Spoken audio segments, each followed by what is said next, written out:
Welcome to another episode of Real Talk with Cammie Grayson and Friends. Today should have been our Authors Network, but because Jude is not just an ordinary author, she's a personal friend, we decided to put her on Real Talk with Cammie Grayson and Friends. And then we have my co-host, there's Romy. Ron Hi. Foster. Good morning. Hey, Jude, welcome to the show again. Thank you. Welcome. How are you? I'm well. I'm very well. Of course, we're going through the heat here in Kansas City. I don't know if you get all that your way. What heat? You guys, I mean, it's the coldest place on earth. I know you go one extreme to the other. If you don't like it, just wait. I keep telling everybody, okay, it's 100 degrees now, but you just wait 4 months and we'll Mhm. think about the cold. Oh my goodness. So, Jude, you've been busy since we last spoke. Yes, I finished book number 2. Oh my gosh. Wow. So So tell us about book number 2. book number 2 is a continuation of book number 1. It's Mhm. I Spooked, There's More. And Mm. it actually is the last line in the first book, which is kind of, she's explaining there's more than what we know. Mm-hmm. Mm. And so that is fitting that the next book just continues that. It's a series of stories as Sam continues to do healing and have psychic experiences with people. She learns about crystals and stones. She does a little bit more in tarot. She learns to use a pendulum. And there's just introductory stories that will help people understand it, and then they can investigate on their own. I have Okay. show and tell things with me today, so I can Okay. show some of the things. Ooh.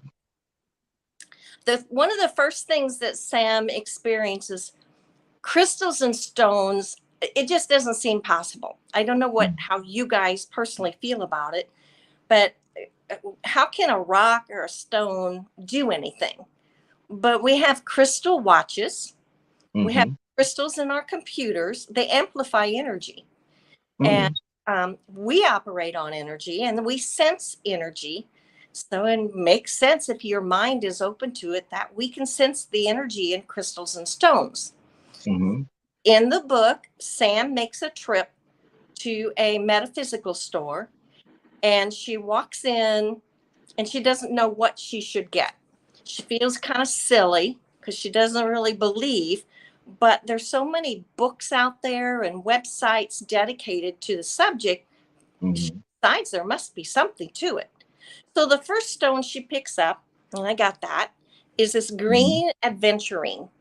And when she goes into the store, the lady tells her, oh, just pick up one and see what speaks to you.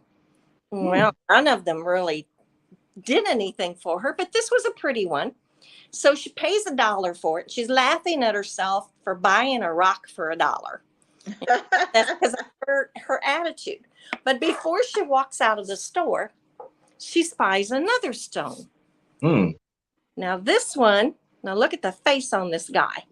This Mhm. is what she remembers from the man in her bed in book number 1. The open eyes and the open mouth, like, oh my God, what are you doing here? And Right. Right. picks up this stone and asks the sales lady, what is this? And the lady explains it's chrysanthemum stone. And on the back side, you can see that the pattern resembles a chrysanthemum blossom. It's beautiful. But it was the face that appealed to Sam. So now she's gone from being afraid of everything to now she's embracing the creepy. So Mm. Mm. $10 for this one. And then she goes home and she learns to meditate with stones. And again, this is something she doesn't really believe, really, but she has this open mind. Well, what if? Mhm. And some of the stones, she can feel energy move through her body. Some stones, it's like there's actually a voice she hears. Mm. And she talks about it that in the story. So that's a great introduction to people to the possibility. Wow. Wow. Mm. They're real smart too. Mm. Have you personally had any experience with stones and crystals? I have not. I have not. Mine's is more of dreams. Mhm. I experience a lot of how you say it, manifestations Uh-huh. through dreams. Yeah.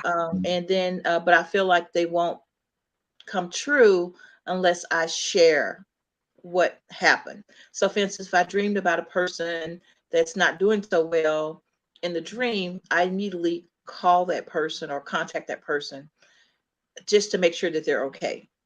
Mm-hmm. And sometimes, maybe 5 out of 10, you know, whatever the dream was, it actually happened to that person. And so, not that it's a hit and miss, sometimes, but a lot of times to me, if I don't say, Foster, this is the Mm-hmm. job for you, you need to do this. Ah. This came to me, you know, Mm-hmm. don't be scared, get out there, do it, Mm-hmm. and make it manifest.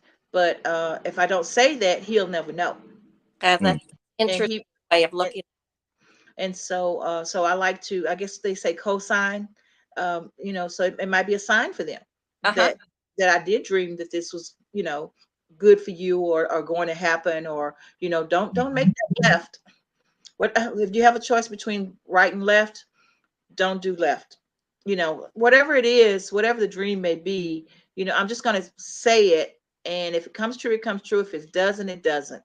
But Mm-hmm. man, I hate when it does sometimes, when it's not good. Yeah.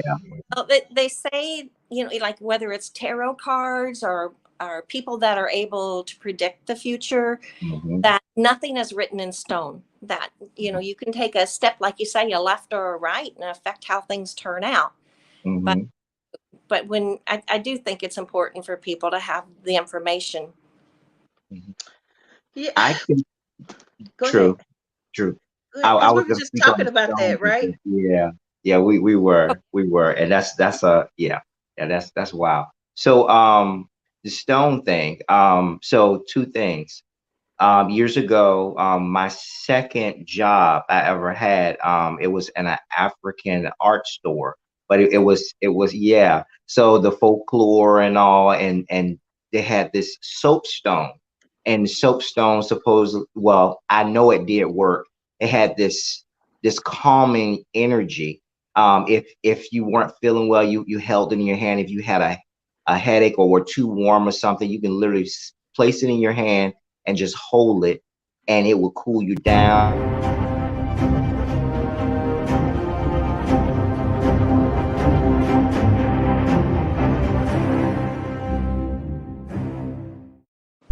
Little Sorry, commercial. guys. Little commercial just popped in So on us. Sorry yeah, about that. So, that's fine. So yeah, so soapstone, and the second thing, funny enough, this stone here. So it's just a stone. It really is just a stone. But the first place I ever lived in, this stone was on the front porch, right? First place I ever lived in. When I left that particular home, I moved, let's see, that was my move to New York, right? I never really felt like New York was my home, even though I loved it, right? But didn't think about this stone. My mother kept this stone for me because it was just sitting on my front porch, and she thought that I wanted it, so she gave it back to me. So moving back to Virginia, I had this stone on my desk or on a table. Literally to this day, it doesn't feel like home unless this stone is there, yes. because I felt like it followed me. So I think it is something to that. Yeah, I really, I have some friends that tell me the different meanings and stones and the energy that they have, and like amethyst, and yeah. So I sort of explored a bit, and I do have a couple of other stones because of this stone and that soapstone that I was speaking about. So yeah, I believe a bit Mhm. in how stones can actually influence things and help you feel a certain way and give you certain energy. So yeah, I co-sign on that. Yeah. It, I think life is magical. It can Hmm. be magical and it can be fun. Yeah, sure. We have hard times in between. That's the cycle of life. But Hmm. when you're not in those times, you can have so much fun watching numbers, learning about new things, listening to your intuition, and being happy. The happier you are, the more happy you attract to you. That's true. Absolutely. Absolutely. It's true. So, Hmm. Jude, do you have another book coming out now? I do. I've already started on book number 3. Oh, And wow. I It's a have series. book number 3 is a continuation. And because the stories that I'm revealing in these books took place over a period of like 10 years. And it's not as hard as you might think the way I'm writing my books. The first book, I just had to get out there, and I wrote every day feverishly. Hmm. It was so important for me to get it out. But the second book, I pared down to, I only write on Friday evenings. I come home from work. I still work full time. Come home from work, rest a little bit. About 8 o'clock, I get up and get the computer out, and I just type. I just type and let it flow. And during the week, I'm mulling it over in my head. What's next? And things will come to me, and I'll just make it fit and happen during the week that I put in there. So some of what's in the book is real life stuff. Like one of the main characters in my book is Great Aunt Izzy. And Great Aunt Izzy in book number 1 lives in the nursing home back in Illinois, and Sam goes back and visits her. Well, that is my 98-year-old mother. Well, she passed away the first week of July. Oh, Her story's in My the book. condolences to you. Great Aunt Izzy departs in book number 3. That's the beginning. But rather than be sad, it's not. She was kind of losing interest in life at that last year, and so it's easy to let her go. But yeah, there's some cute stories about Aunt Izzy. And one of the things that happened in real life is I do my tarot cards in the morning. I pull 3. And my question is, what will be the most interesting thing that will happen in my day? And sometimes it doesn't make sense at all. I don't see a connection, but sometimes it's so on target that it just makes me laugh. And on Thursday of last week, one of the cards was the 6 of Hearts. And the general meaning of that card is the return of loved ones. Well, I'm not close to any of my family that I grew up with. And I kind of laughed about that one, like, who's going to return? The end of the day, I had a letter in the mail from the nursing home, and they had found a picture on the back of Mom's door. They're metal doors, so they're magnetic. And it was the 6 of us children. I was 8 years old, and they sent that picture back to me. So there you go, the return of loved ones. yes, that is so Oh, amazing. So that story's in the book number 3. So it wow.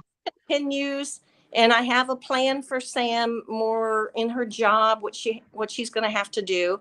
So don't want to give too much away, but yeah, Sam's story continues. And I've been given thoughts for book number 4. I have a neighbor who is not crazy about reading books, and he's contemplating buying my books. And his cat is in book number 2, where I do healing for cat. And so he asked me, well, do I have to read book number 1 to understand book number 2? And I laughed at him. And I said, well, what I need to do is write a book about the dark side, because I kept the scary stuff that I experienced in the beginning. I just haven't like really put it in there. He said, oh, I'd buy that one. Oh, So, yeah. so I might find a way for Sam to tell somebody the little scarier stuff that other people just aren't into. But I know there's some people that would embrace that. Yeah. Oh, Well, yeah. at the end of the day, it's your point of view, your life, your experience. And if other people don't like it or embrace it, go get another book. You No, know, Yeah. at the end, Yeah. people are just so I don't know, in their own stuff that they, don't understand that everybody's not you. Everyone has something different. that's what it should be. You should be able to delve into your own experience Mhm. and your own journey, And we should be open to allowing people to do that, to be different than us and to have different Yeah, ideas. But exactly. it's sure fun to find somebody that enjoys your passion. Yes, it is. It really is. It really is. So You're going, Jude, but what go you ahead. you said you had some other items too? Yes, I do. I I'm kind of look, Carrie. I'm a little a excited. pen. I have a Oh. pen, and this was sent to me by a friend that I made over the internet, Mhm, uh, and she lived in Finland, and mhm, her parents were not good with her interest in the psychic or spiritual world. mhm, And so she wrote and asked me, would I like her things, because she knew I had a strong interest. mhm, And she sent me a box filled with stones, and there were 2 pendulums in them and books. And so that got me interested in reading about the possibility. And a pendulum, think of it as an interpreter, as mhm. your emotions inside, that you're holding it, you don't control it, you just ask it to show you. And picking up on your energy, it shows you your inner thoughts and interpretations. And you can use it, you could draw out like letters, like a Ouija board has, so it will spell words, numbers, yes, no. And it's fun to experiment with. And that story is in the book, How She Gives It to Me. Okay. And then in book number 3, she reveals her mother ended up with cancer and survives. And she reveals then her parents embraced healing. And she goes, I feel so betrayed. So went through years of their not supporting her, and then they switched on her. Oh, So wow. it's really nice for me to have, her things to use. Yeah. The other thing I have is a crystal ball. And as you can see, it's Oh, not that's totally clear. beautiful. It's not totally clear, and that makes no difference. It's crystal, it's quartz. And this was gifted to me by a dear friend who didn't actually believe the way I do, but as he expressed it, I saw you help people. And so he bought this for me, and that story is in book number 2, how I acquired the crystal ball, or how Sam did. Mhm. The other thing is another stone I love, and I hope you can see the image on this. Um, just interesting faces, and that's what I look for: faces Mhm. in stones. Crystals, particularly quartz crystals, you can see images in them, and they change. One I had, it's so tiny, I can't really show you. It's only an inch tall. It had a face in it. It almost looked like John F. Kennedy wearing sunglasses. It was so readily identifiable. And then the next time I went to take a picture of it, when I had a better camera, it became a spirit walking through a coliseum. And Mhm. supposedly, if you can see a spirit in your stone, it's a teacher stone. That's what people say. For people interested in learning, here's my favorite books. This is the Crystal Bible. Oh, And nice. all the 8 pages earmarked. These are stones I have and was learning about. And here's what's interesting. There is no scientific experiment that they do that tells us what a stone does. Mhm. This is only people who have the psychic ability to observe a stone, hold a stone, and relate what they perceive. Mhm. And there are certain authors that are well respected. And of course, you just do your own. You get a Mhm. stone and you hold it, and you ask it to help you with healing, and see what you feel. I felt them race through my body. I felt Oh, them wow. go in a spiral through my body, the energy move. I've prayed for healing for a young woman that was pregnant with rose quartz. Immediately, I felt the energy of the stone go above my abdomen and just circle the abdomen. Just Wow. warm energy. So I have my own personal perceptions, and that's what I would recommend others do. And here's another one, the Book of Stones. Um, they have gorgeous, gorgeous pictures, which is very helpful um, to help you identify stones. I love the polished stones because they're nice to hold. And at first, when I learned about it, I was concerned about, did the process of polishing and grinding down a stone affect its abilities or harm it? And no, it doesn't. If you hold a stone and it feels good to you, that's what it's supposed to do. So it's a fascinating field to get into. So that is my show and tell. And I hope it's Pretty exciting good. for people to consider something maybe they never considered before. Yeah, yeah. Yeah, I was just thinking those stone books would be nice to gift to someone, that likes stones, during They their birthday, or they are a birthday. That would be wonderful yeah, because, crystal stones are birthstones. They are beautiful coffee table books, So yes, they would be, and they're fun to read. yeah. It looks like it. It looks like it. So Jude, I know we're gonna have you back on for number 3. Want to thank you for being on the show. Rome, you have any more questions for her? No, I don't. No. Yeah. No? Pretty good. Pretty good. Yeah. So how do people get this new book? Oh, of course, it's on Amazon. And when you search for I Be Spooked, both books will come up. They're linked together. So you can get book number 1 or book number 2, or you can order both. I think they're enjoyable reading. I'm getting good comments back. So, and people are relating to different things in the book, the experiences they've had that they didn't really recognize. And now that they think back on it, oh, I had that happen to me.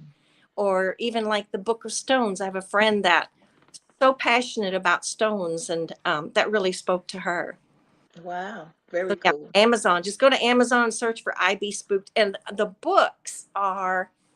paperback books feel so nice. They are paper. I don't know how they did that, but it just has this velvety texture to it. They're just lovely and very nice paper quality. So I like to encourage. I know some people love to read on Kindle, but I kind of like to encourage people to have that real copy in their hands and feel it. Yeah, exactly. It is a nice looking book. So, okay, guys. Well, this is the end of our show. Miss Jude, we were going to have you back because we want to see what's going on in book number 3. All And right. thank you so much for being on the show. We just love you. We just love Oh, you. thank you. Definitely. I And have. anytime you want to come back and just share, please do. Yeah, let us know. Because most definitely we will always welcome you. Oh, thank you. And I had such a good time. Thank you for having me. Thank you. Air Okay, hug. guys. The next show we have is in probably about an hour, right? Another author. So until the next hour hit us, SKST Radio, baby. Thank you, Miss Jude. You're watching SKST Radio.